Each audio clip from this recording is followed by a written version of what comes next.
Good evening everybody and welcome to the vlog for Friday, September 8th, 2017. I hope you're all doing well.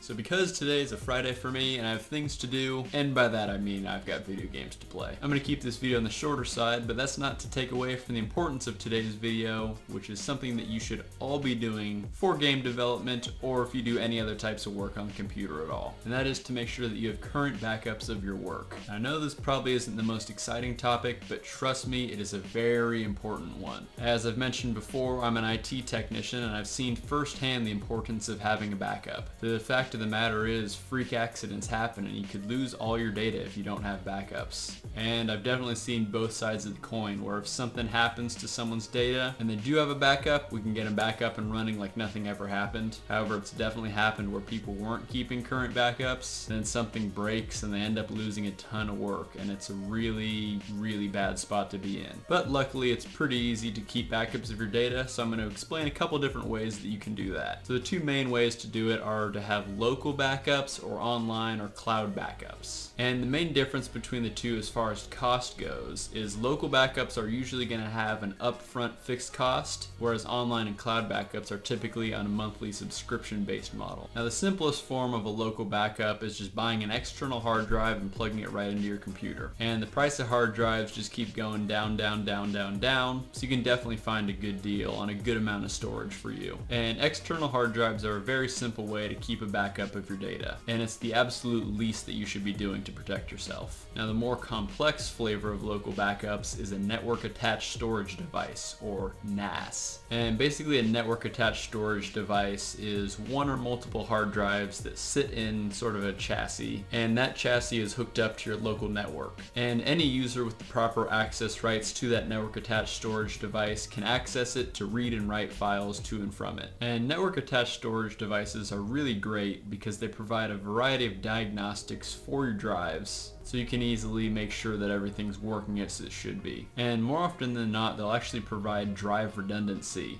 as long as you have multiple drives in there. So for example, if you have a basic NAS with two hard drives in it, typically the two drives will just mirror each other. So if you save one file to your NAS, it's actually going to be on there two times, once on each hard drive. So if at any point one of the hard drives were to fail, you still have your data on the other one, and you can quickly and easily pull out the failed hard drive and put a new one right in. Now me personally, I actually have a NAS with 4 hard drives in it, and so it basically has like a RAID 5 configuration across the 4 drives. And I won't go into the details about RAID configurations right now, but basically your data is spread across the 4 drives, and if at any point one of the drives fails, you can easily pull it out, put a new one in, and your data will be able to rebuild itself and fill that drive up. And so yeah, network attached storage devices are not only good for backups, but they do provide a common sharing location if you have multiple users on a network. And then even above a NAS, you can have a file server where you can have a really large amount of storage space and a lot more in-depth configurations if you need that. So quickly, just to recap for local backups, we kind of have 3 different tiers. So the first kind of tier, again, is just an external hard drive, which can be anywhere from under $100 to a few hundred, basically just depending on the amount of storage that you want to have.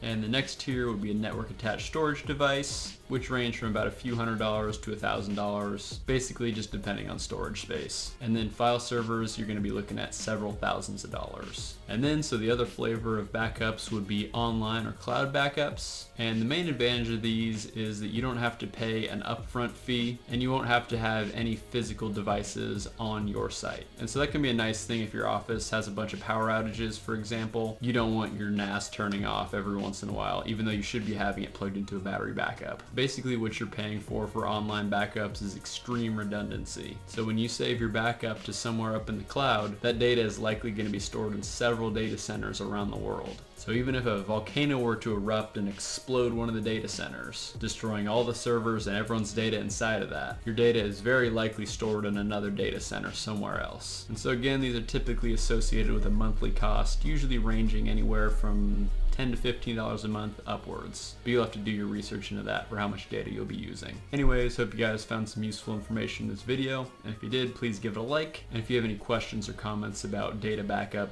drop them down in the comment section below. As always, make sure you subscribe to this channel if you haven't already. Hope you guys all have a fantastic rest of your day, and keep those backups happening.